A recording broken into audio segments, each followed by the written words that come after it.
Hi everybody, and thanks for joining me today. So finishing up the last of this pass here.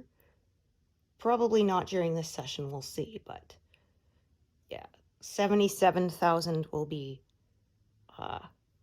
that corner completely filled in, and that's under 400 stitches, but that's still quite a number, so we'll see.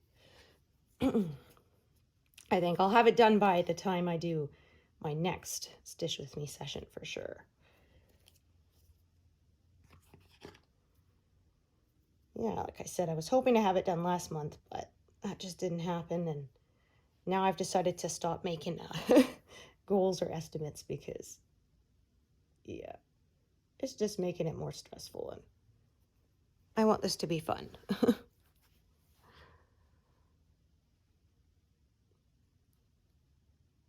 Yeah, so still mild here for us. Yeah, I had someone on my Facebook ask, what's the temperature there? And I said, oh, minus 11, mild for this time of year. And somebody said that, minus 11 C and mild don't go in the same sentence. I said, well, when you've experienced minus 49 Celsius, yeah, minus 11 is is mild. Yeah. Yeah, I think the coldest I felt with the wind chill was minus 50 something. Yeah, that was just brutal. But yeah, for us, it's still nice. I can still go for my walks as long as I bundle myself up. So I'm good. Like I said, I have my machine to exercise indoors, but I find going for a walk is much more pleasant. It's my preferred. I can use my machine when we do get to that minus 40. Yeah. That is way too cold. You can get frostbite in 30 seconds in temperatures that cold. So yeah, at that point, no. I only leave the house to go to the car or to get the mail. Oh, when my kid was little, a couple times he locked the door when I took the garbage outside. And I didn't wear a coat because I was expecting to be outside for 30 seconds. And then I'm on there like, you're not in trouble, just unlock the door. Oh, he did, thankfully, but I was worried I was gonna have to go over to the neighbors and phone my husband from there. Oh, my sister-in-law had that with one of her kids. He locked the car. She has they have a lot of kids, so at this point I think this is when they had 4, but they have 7 now. But yeah, she was putting the kids in the car, and they've got kids in car seats and stuff, and so she goes back to get the baby in the bucket seat, and one of the older kids, he locks the car door. And she's like knocking on the window, like, open the door. And he gets worried that he's in trouble. So he starts to hide. She's like, look, you're not in trouble. Just open the door. Like, oh my gosh. My husband's, one of his sisters did that once. She locked herself in the car and then said she turned the music all the way up because it was running and the radio was on. Turned the music all the way up and was, dancing around in there. Well, everyone's like, the parents are knocking on the window, like, come on, unlock the door. He says, yeah, that little turkey, she knew they wanted her to unlock the door, and so she wouldn't. Yeah. Yeah, they were in a parking lot somewhere too, so not where you have like a spare key, right? Like at home. Oh my gosh. They were afraid they were going to have to call a locksmith. Oh, it was funny. We were camping once with my in-laws, and my son locked the car door. And I was like, oh, shoot, because we're at the campsite, miles from home. We don't have a spare key. And my father-in-law he taps on the window right where the lock is, the right, and he says, oh, what's that? And our son, he's like 2, pulls it back open again. I said, wow, Dad knows the tricks. And yeah, my mother-in-law says, well, after 6 kids, yeah, you learn all the tricks. Yeah, because it was one of those old locks that was like just the little post and the knob at the top, so you can't really catch those with a coat hanger. Yeah. Because, yeah, I remember my dad having to do that when I was a kid. It had the old lock that's kind of like a hook, so you can get it. But, yeah, coat hanger through the sunroof. And, oh, such a pain because, you know, you move it a centimeter at the top and the bottom end moves, you know, 6 inches. And, yeah. Oh, so fiddly.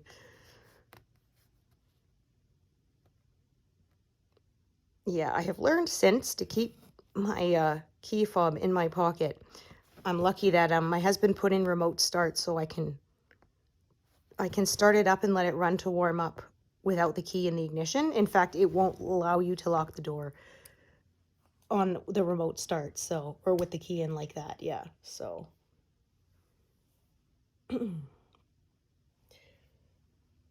so yeah, and if you get in, as soon as you put your foot on the brake, the engine shuts off if the key is not in the ignition, so nobody can drive off with it like they could if you left the keys in, right? So yeah.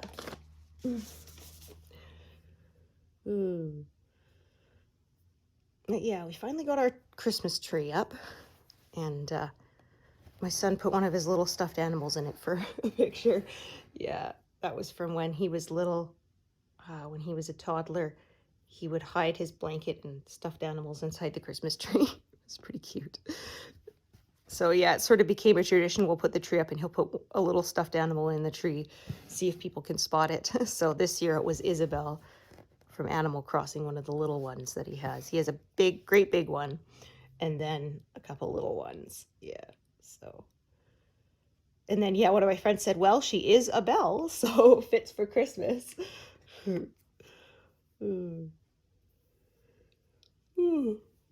Oh my goodness, pardon me.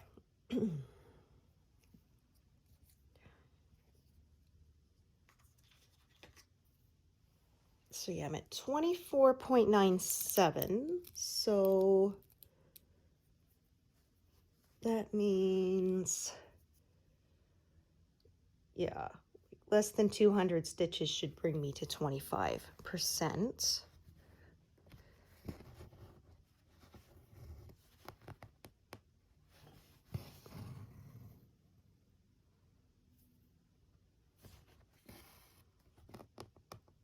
I said, I don't know if I'm going to fill in this whole corner here during today's session. We'll kind of see how it goes, because that's, yeah, over 300 stitches, so that might be a bit more than I can manage in the time. I might do a longer session. I know I've had people say they like the long ones.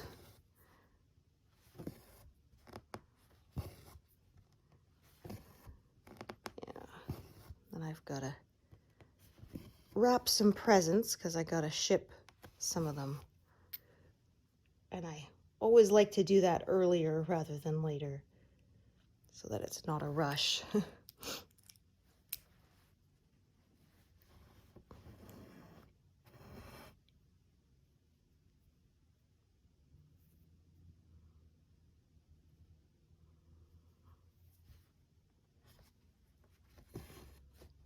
Yeah, I'll have to check what can fit in my kid's Christmas stocking too.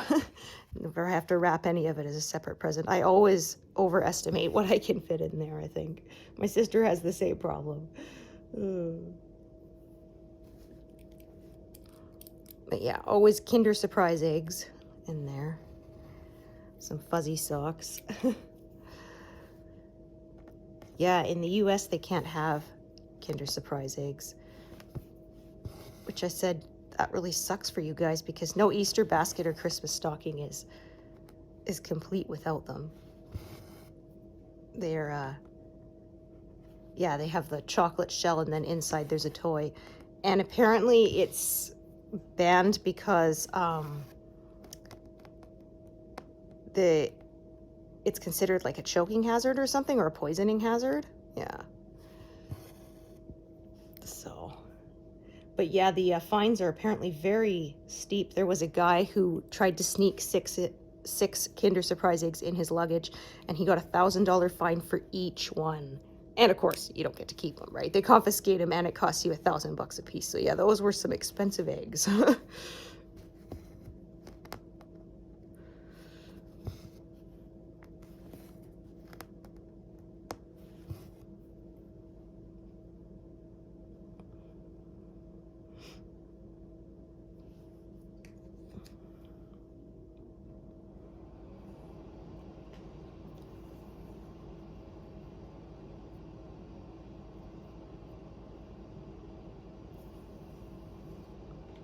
yeah, we'll see how much snow we get this year. I looked up the long-term forecast and they said that, yeah, we are expecting a mild winter this year. Which, while that is nice for, you know, lower heating bill and it's, you know, more pleasant to be outside, yeah, that does leave us more prone to fire the next summer, which is what we had this last summer was so bad. The smoke in the air, because they said, yeah, we had dry, mild winter, not much snow. So it was basically drought conditions. Everything was just tinder dry. And so, yeah, one spark and everything's out of control. So hopefully that will not be the case next summer.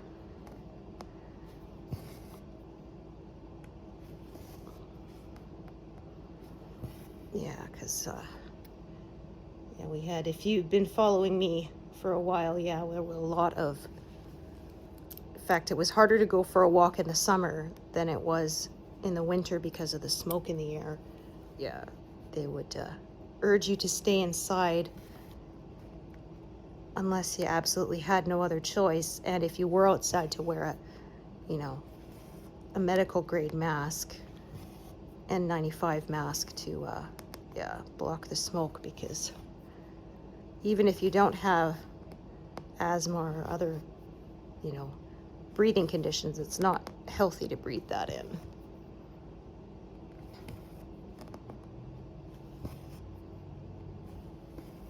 Yeah, some days the sky was like orange because of all the smoke. It was wild.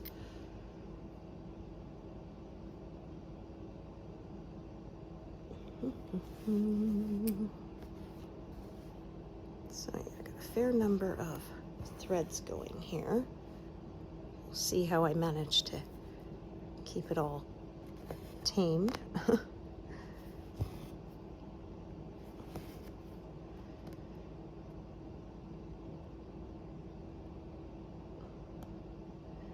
Yeah, so I made sure when we were putting the tree up that I put the tree skirt down myself, because my husband, for some reason, he always gets it backwards.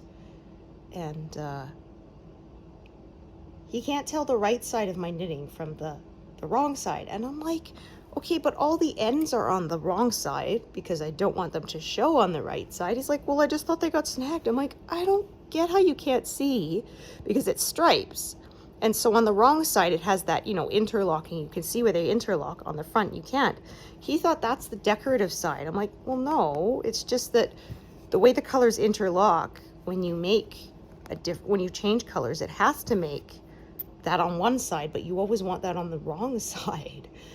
I said, I don't know. This guy handles, you know, electronic components that are a millimeter in size, and he doesn't have problems with that, but he can't tell the right side from the wrong side of my knitting. I had one I made years before too that had decorative cables on it, and he always put that upside down too.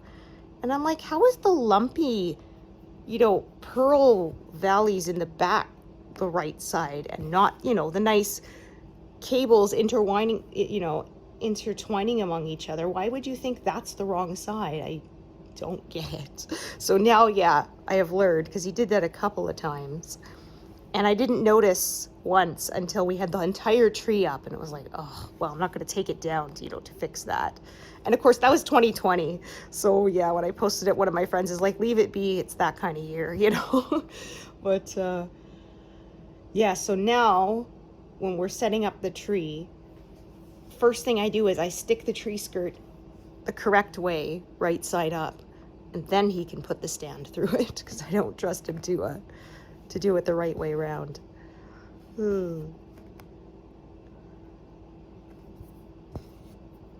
I swear I thought he was trolling me, that he couldn't tell. Said, so if I knit you a sweater, are you gonna wear it inside out like you can't tell?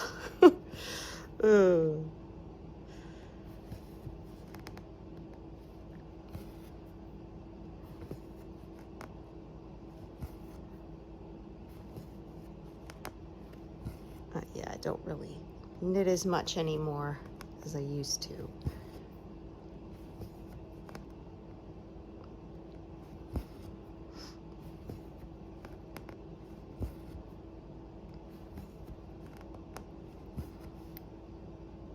Yeah, and every year, because we have a fake tree, he puts up the center pole and he puts the very top piece on the top and then says it's done every year.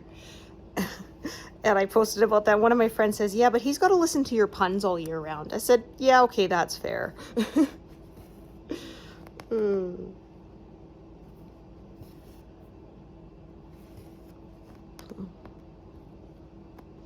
Yeah, I am the one who tells the bad jokes in this house.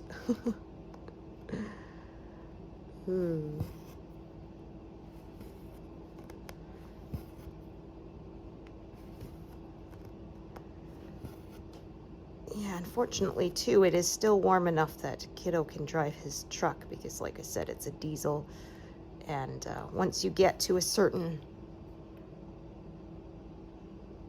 down to a certain temperature, they won't start anymore. Yeah. It would probably start in our driveway because it's plugged in and has the block heater, but then sitting all day in the school parking lot without being plugged in, yeah, it would probably get too cold for you to be able to restart it to come home. So yeah, my husband's looking into selling it next spring and getting a gas vehicle to replace it so that he won't be limited by the weather as to when he can drive.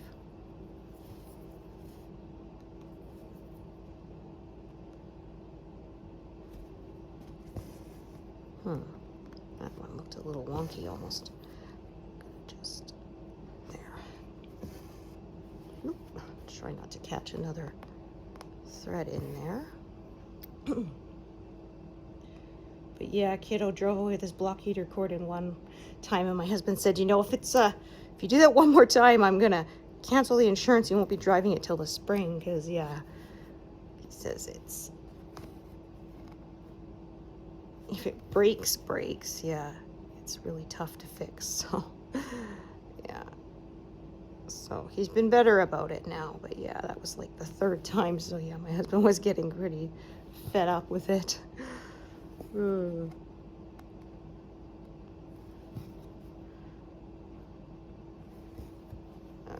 I think that's all I can get out of this thread here.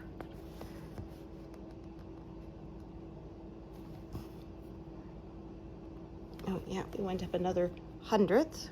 We're at 24.98 now.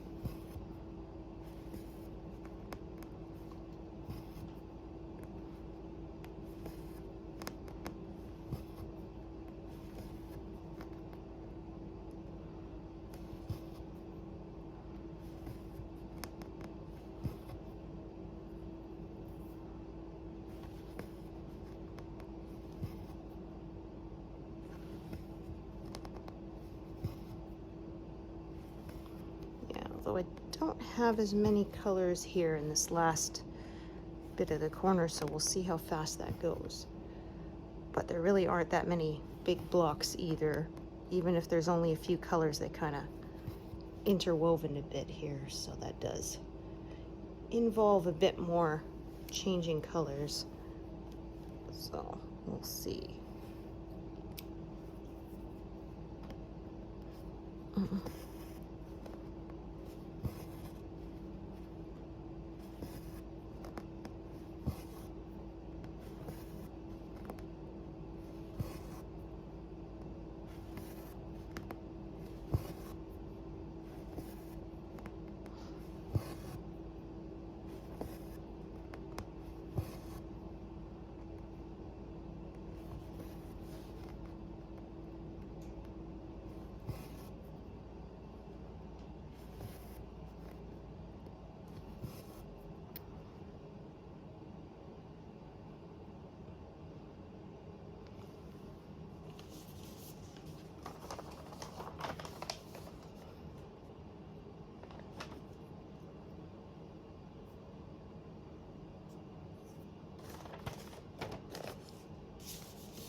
So once I finish this pass, I'll have 7 more to go. And they'll be a little bit, this last one was 70 rows high. So then it's going to be 60 from now on. So they should go a little bit faster.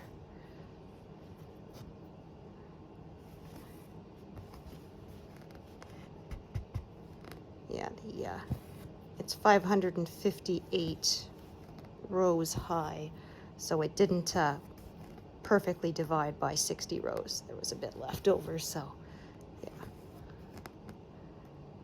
And when there's extra, I like to put it at the top. I find it easier, because once I get to the bottom, yeah, there's so much fabric rolled up at the top, it can really get in my way, so.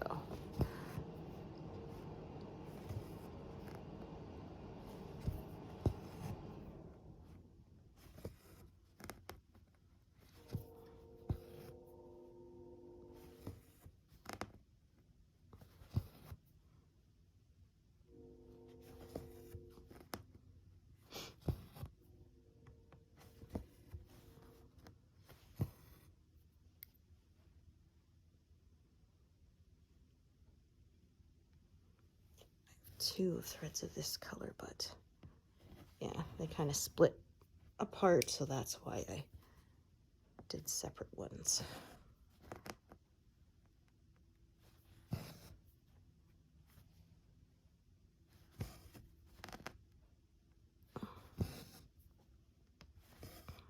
Oh, we're now at 24.99, so yeah, like I said,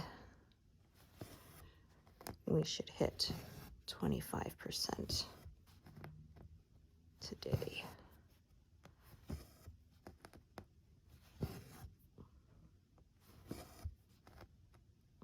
Yeah, moving the frame is kind of a pain. I don't like doing it, but I do like the sense of accomplishment and being able to take a progress picture with the whole design. That's always very satisfying.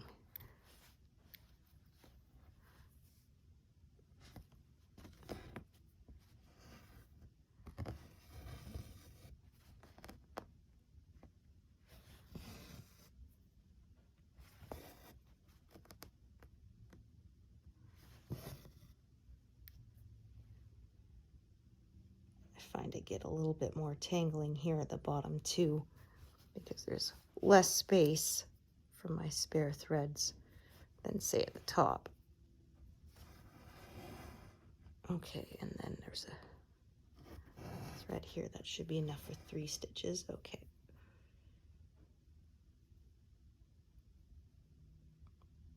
I can see what I'm going to do with this one. Oh, that will not work. There, only managed to thread 1 strand.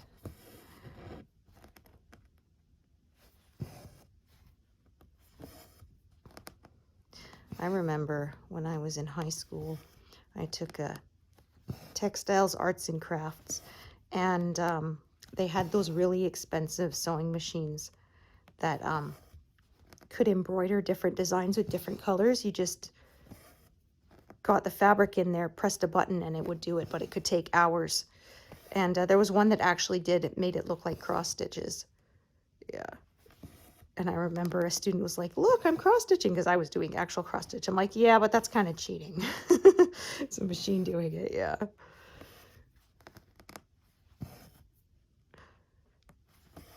Yeah, they had it. You could use it, but students had to pay extra depending on how long the machine took to complete a design. So it wasn't very much. I think it was like 25 cents per each 15 minutes or something that the machine was running. But yeah, I mean, some of those designs took like 4 or 5 hours for it to do. So yeah. Yeah, sewing machines is one of those things that has a huge range. You know, you can get a basic sewing machine for about $100 or so. Or yeah, they have them that are, you know, several $1,000s for the really high-end ones that can do all that embroidery and stuff for you.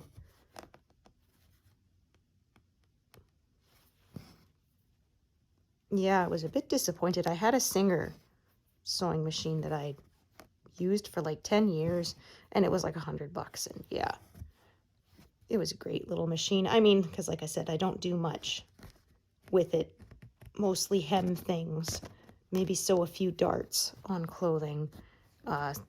Yeah, serging the edges of my cross-stitch fabric, you know, to keep it from fraying. But other than that, not much. But then it died. And so I went to buy another one. And yeah, one of them, it didn't work. It was too loose and it wouldn't tighten up for some reason. I don't know. I read the manual and I tried everything and it didn't work. So I exchanged it for another one. And that one, it kept jamming and it actually grabbed the fabric so hard I was afraid I was going to have to cut the fabric to get it out. And I tried it with several different fabrics to see if it, and different thread weights to see if it, but it was the machine. It was a piece of junk. So I took that one back and finally I said, okay, forget it. I didn't buy Singer anymore. I bought a basic Brother machine and that one has been okay so far. Fingers crossed. But yeah, I said it's one of those. Singer used to be the name, gold standard, and then now it's just not. And I had a few friends who said they had the same experience. One of them said, she uses her grandmother's machine that's like, 60 years old and it still runs great. But when she bought her own, it died after, 2-3 years. So, yeah. My mother-in-law still had an antique one that was, where it's built into the table and it wasn't electric at all. It had the foot pedal that you had to do each stitch with your foot. Yeah, she had that. I think they still have it. Yeah, I think it was her mother's or even grandmother's. So, yeah. Yeah, they just don't build things to last like they used to. Or I said KitchenAid stand mixers. And then when I bought one, yeah, it died after a year. And that was with using it to make bread maybe once a week. Like it, I wasn't using it like to an industrial degree. And I think I'd had it only for a couple of months. You could hear that it was starting to slip already. The motor, it was starting to make this clicking, yeah, weird noise. And the motor would get quite warm while it was running. So you could tell it was straining. And yeah, I wasn't happy with that. And yeah, my uncle said like he has one that he got, geez, 30 years ago or something when he was in culinary school and it still runs. But then, yeah, the newer stuff is just not what it used to be. So I have a Breville now, so, or no, a Cuisinart, I meant to say, yeah. Well, I got one once with air miles and yeah, it ran for several years. So I was quite happy with it. So I said, yeah, I'm not going to buy the KitchenAid again. Although someone said it could also be because I got it from Walmart and apparently he was saying that sometimes they make a cheaper version for certain retailers and that's why it costs so much less than versus buying it, say, at Canadian Tire. But, which I had no idea, but I said, doesn't that kind of defeat the purpose of branding? Because I thought the whole part of a brand name is that you know what you're getting when you pay for that, something with that name on it, right? It's supposed to be standard, so. But yeah, apparently I wasn't the only one with that experience, so I don't think it was just that I bought a dud.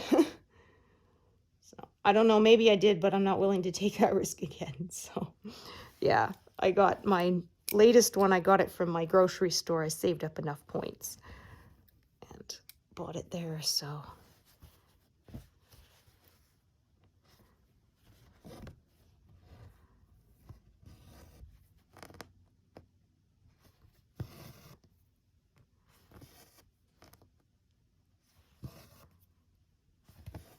you're getting close to that bottom edge. That is always fun.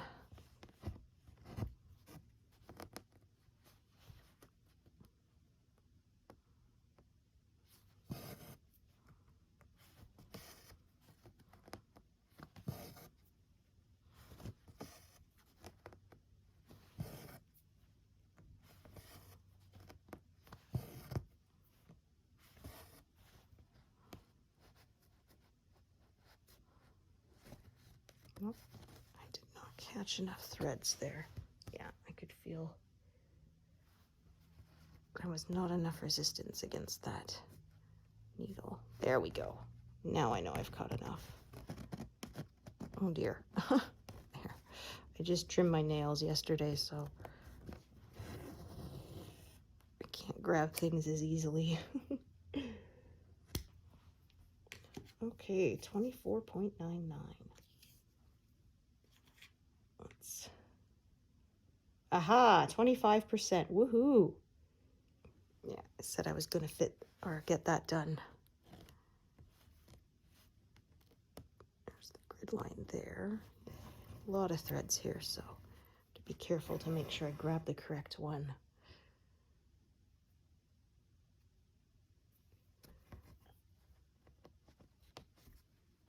Yeah, actual 25% is actually still a few more stitches, but when your stitch count is this high, there's a bigger margin of area or of error for it.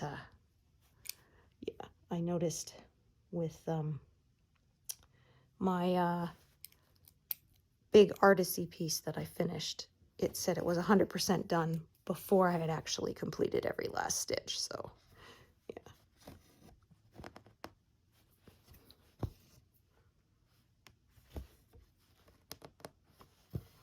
And when I reached the 50% point, it said that before I was actually at 50% when, if you did the math, yeah. Somebody actually mentioned that because they said, wait a minute, you know, it says 50%, but 50% of, you know, this many stitches is actually, and yeah, I had to clarify that that's why.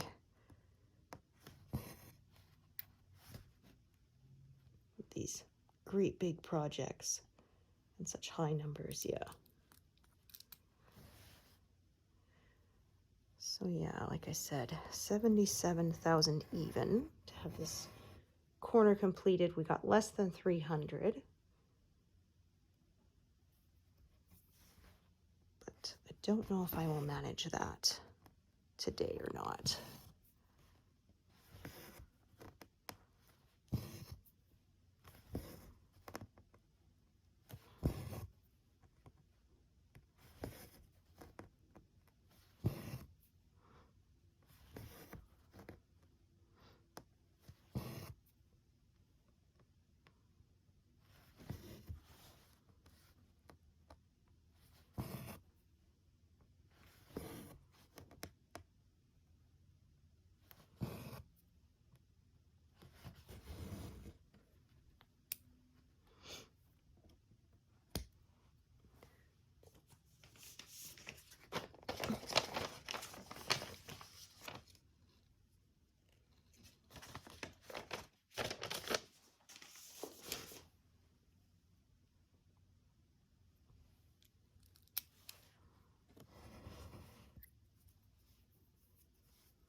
Oh my gosh. Here. Okay.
said fewer colors, but in this area there's quite a lot. It's fewer colors, sort of more over to that last big square in the corner.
All right.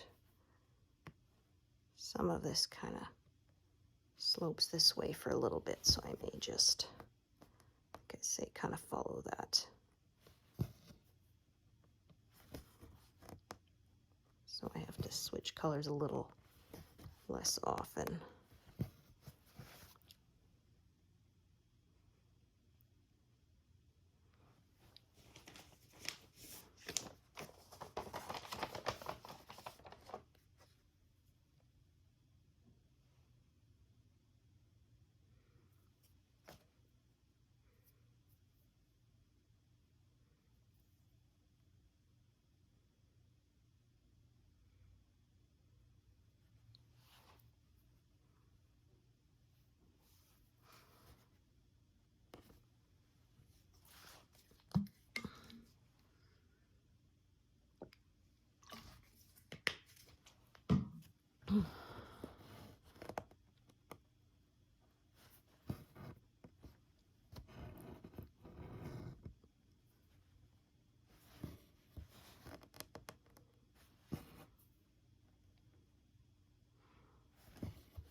So here, as you can see, it kind of slopes the other way. So I think I'm going to follow that for a bit.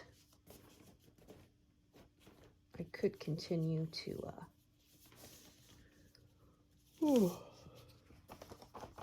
go the other way, but it kind of be more trouble than it's worth, I think.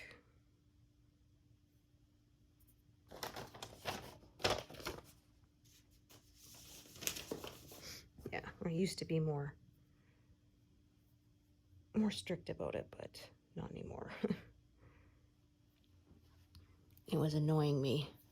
Like I say, I want this to be a fun hobby, not a chore.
Needle kept wanting to go the wrong way.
So yeah, went out of order a little bit, but now back on track.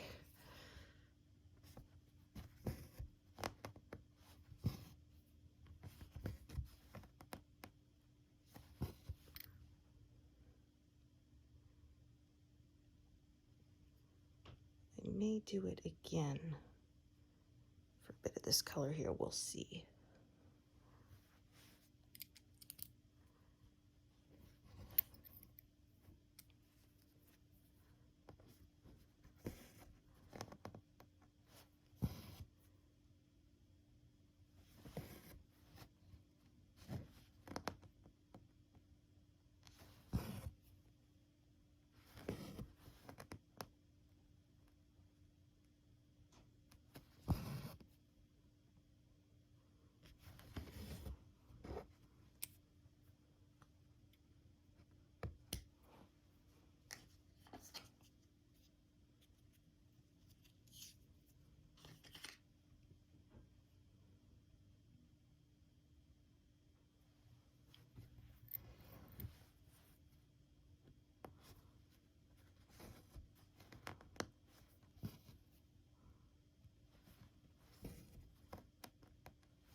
I think I can see a way I can do this without going out of order, at least for the moment.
That way, yeah, I can continue with those colors there.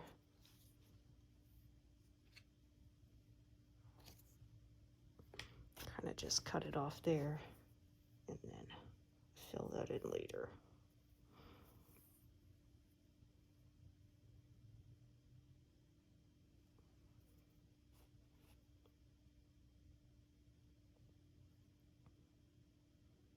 So yeah, 255 stitches to go to have this corner filled in. So I don't think I'll manage it this session. That'll be a bit much.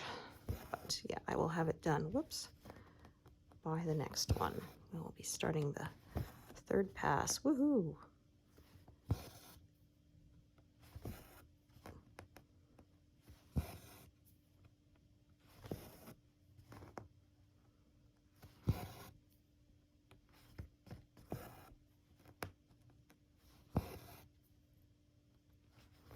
Okay, so yeah, I'm gonna cut it off here. So I'm gonna take all of these threads here, just move them out of my way.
Yeah, I find with the darker colors, it's more visible if you mess it up like that, where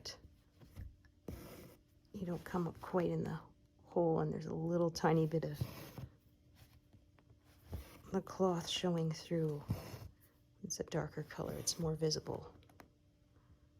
I've done it a couple times with lighter colors where I didn't notice until later and I just kind of ignored it. But yeah, with the darker ones, it's more noticeable, I find.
Here to do this one stitch, and I'll attach another strand when I carry on with this color. Okay.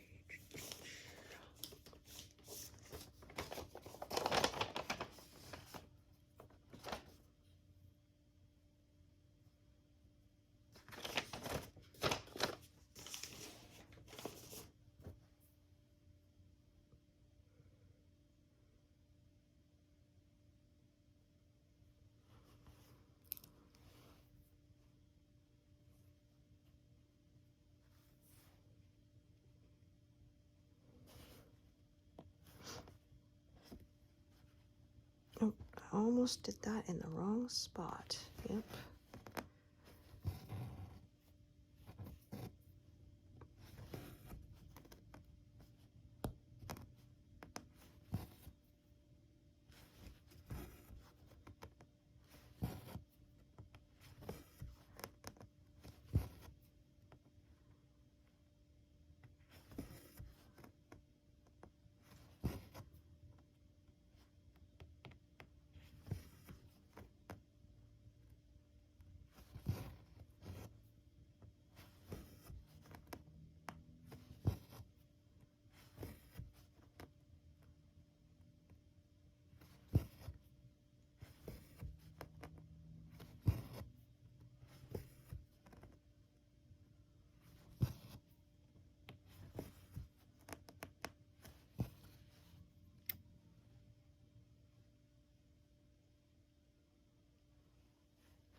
I might actually get a few more stitches out of this one here.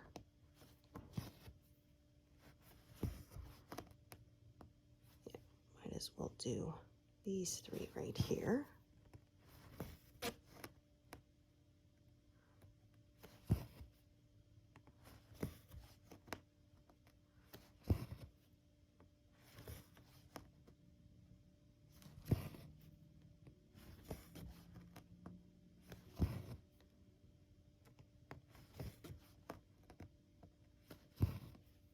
Actually, I might even get 3 more.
Okay, so all these strands here, just tuck them away so they're not getting in my way.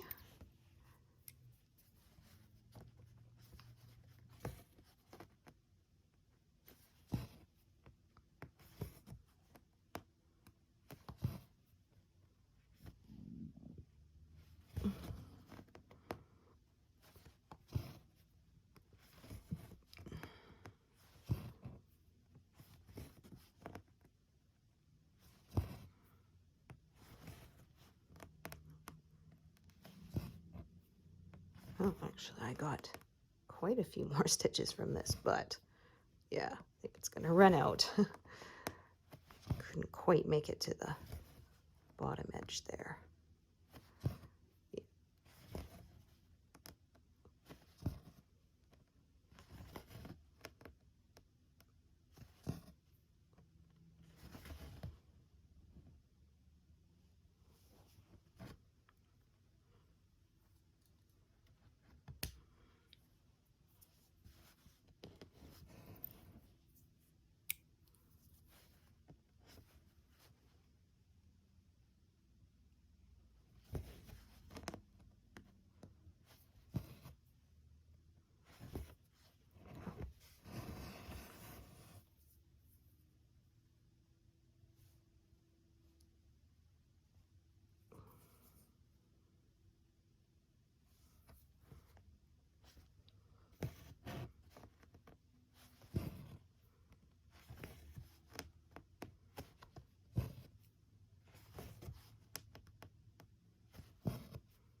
Yeah, and in fact, I can pack that color away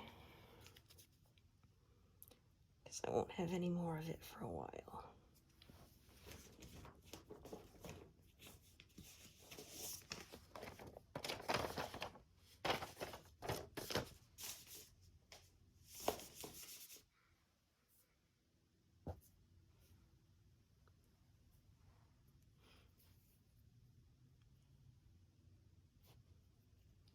Almost couldn't find the thread I pulled out because it's such a dark color and I'm wearing black pants.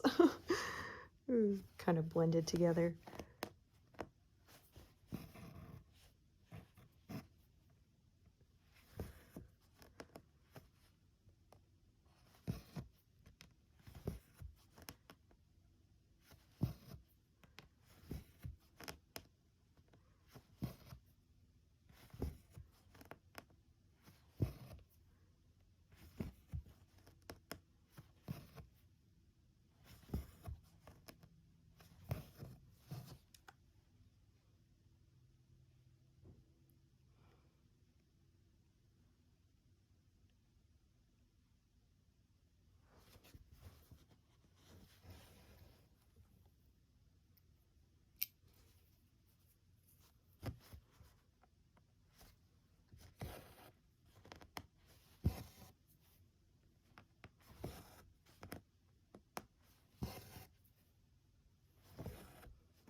Okay, so I've less than 200 left to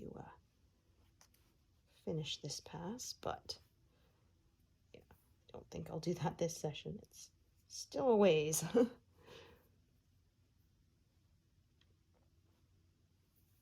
Yeah, I can feel my my legs are starting to complain to get up and move around pretty soon.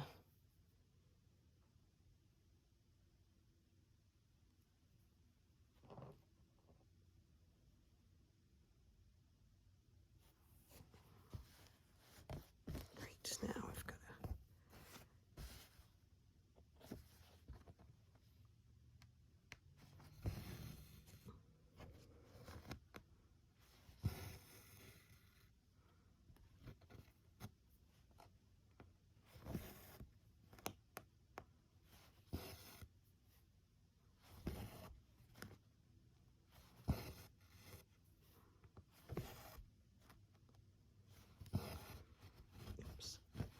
yeah, if you follow my Instagram, then I will post a picture of the progress pretty soon. If I remember, showing you with this second pass completely finished. and all filled in.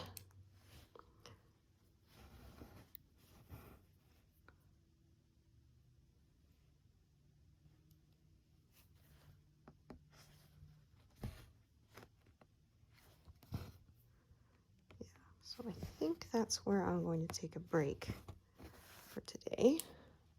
We've made it to the 25% complete done and a little bit beyond. So woohoo! Yeah. Thank you so much for joining me today, and hope to see you here next time. All right, thanks everyone. Bye.